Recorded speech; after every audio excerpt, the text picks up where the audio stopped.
नमस्कार, मराठी रेसिपीमध्ये आज आपण बटाटा भेंडीची भाजी बनवतोय। तर यासाठी इथे मी एका कढईमध्ये 2 चमचे तेल गरम करून घेतलंय। यामध्ये कट केलेली भेंडी घालायची। या ठिकाणी मी एका भेंडीचे 2 भाग करून घेतलेत आणि मधून एक असा कट लावलाय। अशा पद्धतीने मी भेंडी कट करून घेतली। आता ही भेंडी आपल्याला मध्यम गॅसवरती 4 ते 5 मिनिट भाजून घ्यायचे। भेंडी करत असताना खूप वेळेला भेंडी चिकट बनते, तर यासाठी भेंडी धुवून घेतल्यानंतर कट करण्या अगोदर व्यवस्थित कोरडी करून घ्यायची। पाण्याचा अंश अजिबात शिल्लक ठेवायचा नाही। त्याचबरोबर भेंडी भाजताना कधी मीठ घालायचं नाही। मीठ सर्वात शेवटी घालायचं। मीठ घातल्यामुळे भेंडीला पाणी सुटतं आणि त्यामुळे भेंडी खूप चिकट बनते। त्याचप्रमाणे भेंडी भाजताना कधीही झाकण लावून भेंडी भाजायची नाही। झाकण लावून शिजवायची नाही, ती अशाच पद्धतीने भाजून घ्यायची। आता आपली इथं भेंडी भाजून झाली। जवळपास 80% इथं भेंडी शिजली। पूर्णपणे भेंडी शिजलेली नाही। मी एका प्लेटमध्ये काढून घेतली। याच कढईमध्ये मी 1 ते 1.5 चमचा तेल गरम करून घेतले। यामध्ये अर्धा चमचा जिरे घालायचे। जिरे छान तडतडले की मग आपण यामध्ये अर्धा चमचा धने घालायचे। धने इथे मी थोडेसे बारीक करून घेतलेत। यानंतर 4-5 लसणाच्या पाकळ्या आहेत, थोड्या ठेचून घेतल्यात, त्या घालायच्या। 2 हिरव्या मिरच्या मोठ्या आकारात कट करून घेतल्यात, या घातल्या। 1 मिनिटभर परतून घ्यायचं आहे। आता आपल्याला यामध्ये बटाटे घालायचे। मध्यम आकाराचे 3 बटाटे मी इथे मोठे मोठे आकारात असं कट करून घेतलेत, ते यामध्ये घालूया। बटाटे सुद्धा आपल्याला 5-6 मिनिट व्यवस्थित असे भाजून घ्यायचे।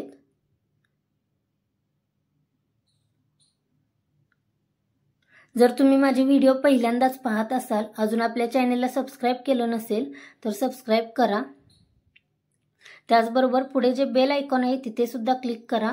यामुळे मी ज्या व्हिडिओ अपलोड करते याचे नोटिफिकेशन तुम्हाला येत राहील। हिंग आपली राहिलेली घालायची। तर तेलामध्ये मी पाव चमचा हिंग घातले। सर्व व्यवस्थित मिक्स करून 5 ते 6 मिनिट मी एक वाफ काढून घेतली। बटाटे सुद्धा इथे आपले 60-70% होतील एवढे शिजलेत। पूर्णपणे शिजवून नाही घ्यायची। आता आपण यामध्ये भेंडी घालूया। भेंडी आणि बटाटे व्यवस्थित मिक्स करून घेऊया।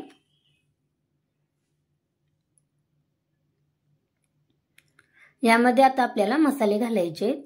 या ठिकाणी मी अर्धा चमचा हळद, 2 चमचे धनेपूड घातले। धनेपूड आवर्जून वापरा, याची चव खूप छान लागते। यानंतर अर्धा चमचा काश्मीरी लाल मिर्च पावडर, अर्धा चमचा कांदा लसूण मसाला घालायचा आहे। तिखट तुम्ही तुमच्या आवडीनुसार कमी जास्त करू शकताय। हे सर्व मसाले आता आपण व्यवस्थित मिक्स करून घेऊया। या ठिकाणी मी मिठाचा अजूनपर्यंत वापर केलेला नाही। झाकण लावून आपण ही कढई दुसऱ्या गॅसवरती ठेवूया। तोपर्यंत बटाटे आणि भेंडी भाजते आहे, तोपर्यंत आपण 1 चमचा बेसन भाजून घ्यायचे। एका छोट्या भांड्यामध्ये मी इकडे बेसन भाजून घेतले। बटाटे आणि भेंडी व्यवस्थित इथं शिजली आहे। आता खूप जास्तही नाही शिजवायची। आता आपण भाजून घेतलेलं बेसन यामध्ये घालूया।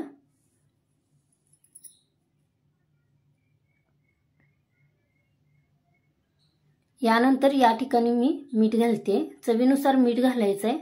जवळपास अर्धा चमचा मीठ इथं मी घातलेलं आहे।